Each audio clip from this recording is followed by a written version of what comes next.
అందరికీ నమస్తే.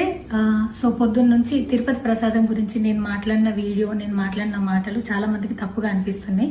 So explanation ఇచ్చే ముందే ఆ మాటలకు ఎవరన్నా హట్ అయి ఉంటే డెఫినెట్గా సారీ చెప్తున్నాను.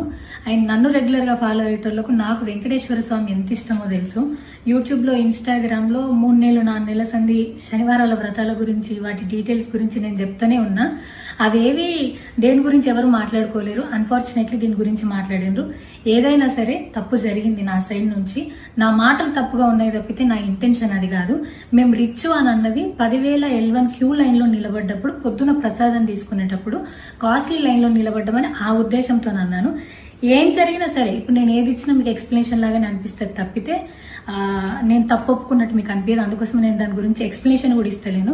తప్పైతే నా సైడ్ నుంచి జరిగింది అండ్ నా తమ్ముడు సోను తరపు నుంచి కూడా జరిగింది.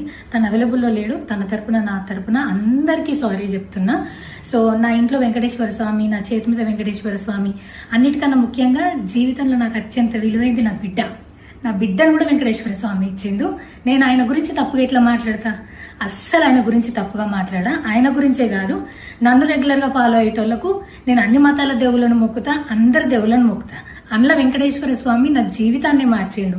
ఈ రోజు నేను అనుభవించే ఏది కూడా ఆయన దయలేకపోతే కాదు. అట్లాంటిది ఆయన గురించి నేను ఎందుకు మాట్లాడతా?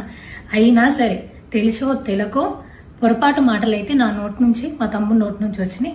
దానికి డెఫినెట్గా సారీ అడుగుతున్నా. ఇదేదో యూట్యూబ్ ఛానల్ ఏమంటారు వీడియోస్ పెట్టి కేసులు పెడతా అన్నందుకు కాదు, నాకు కూడా అనిపించింది అయ్యో అట్లా మాట్లాడి ఉండకూడదని, అందుకోసం పెడుతున్నాను తప్పితే ఇంకొక ఉద్దేశం అయితే ఏమీ లేదు. నేను మళ్ళొకసారి టీటీడీ మెంబర్స్కి అండ్ నా మాటల వల్ల హట్ అయిన ప్రతి ఒక్కరికి నేను నా తరపు నుంచి సారీ చెప్తున్నా. అండ్ ఇంకోసారి మళ్ళీ ఎప్పుడు రిపీట్ చేయను.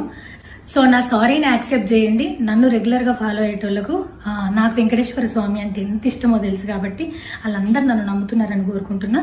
మళ్ళొకసారి ఎక్స్ప్లెనేషన్ కాదు, సారీ చెప్పినంత మాత్రాన తప్పు ఒప్పైపోతుందని కూడా కాదు. బట్ నేను చేయగలిగింది ఇది ఒక్కటే కాబట్టి మళ్ళొకసారి అందరికీ సారీ. అండ్ డెఫినెట్గా ఐ ప్రామిస్ ఇంకోసారి ఇది రిపీట్ అవ్వదు. Thank you.